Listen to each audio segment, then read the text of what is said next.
we got to move on, so that's what we'll do. With our captains this week, just a little shift in there. We've got Adrian and Carl Klug again on defense. Also, Brett Greenwood nudged up there in the voting, and Ricky Stanzi. So those would be our 4 guys that represent the team this week. Obviously, we got a great challenge on our hands playing Ohio State. They've really been playing well all season, but particularly the last 3 weeks. I think they've outscored their opponents 46-8 in the last 3 games. So they're really on a roll right now, playing with great momentum. And if you look at them on tape, a little bit of a broken record from any time you're playing Ohio State. They've got tremendous players. They've been very, very well coached and are very well coached. And if you look at them statistically, it's almost intimidating. They're ranked extremely high in all the categories that really count. And, so it's going to be a great challenge for our team. And what we'll do is we'll go back to work and try to put together a great week of preparation. And it'll be good to be back in Kinnick, certainly. And I know the crowds have been great all season long, so we're looking forward to a great environment. And hopefully we'll be ready to take on an outstanding opponent. Kirk, in the 3 losses this year, the defense has given up long touchdown drives in the fourth quarter of each loss. Have you been able to pinpoint maybe some of the reasons of why that keeps happening?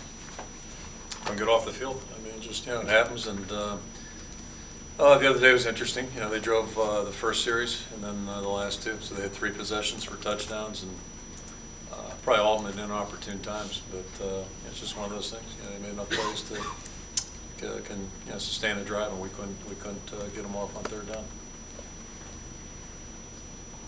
How's the health of your team for this week? Fairly decent for this time of year.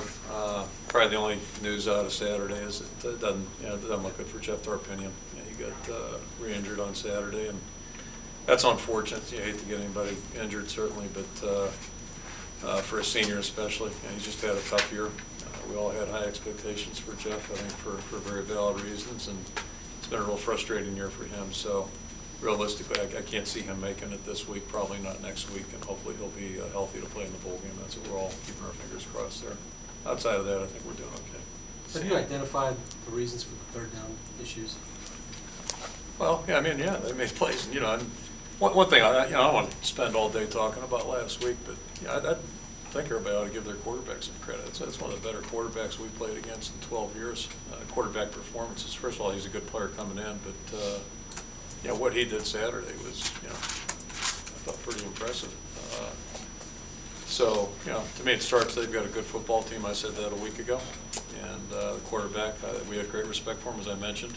He played at a higher level than I think any of us would have expected. In the last throw that he made, a little bit like the throw that beat us at Iowa State a couple of years back. I mean, guys running to his right, throws it to his left, and put it right on the money. And, those are tough plays to defend, which kind of goes back to your point. I mean, they made some great plays. So it's going to happen.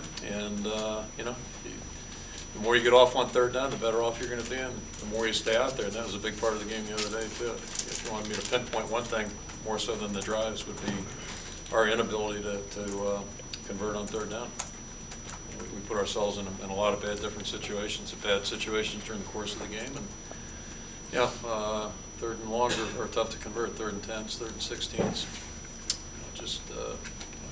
If you go back, look at their drives and look at our drives that were productive. The 3rd down situations were good for both offenses when they had productive drives. Mark,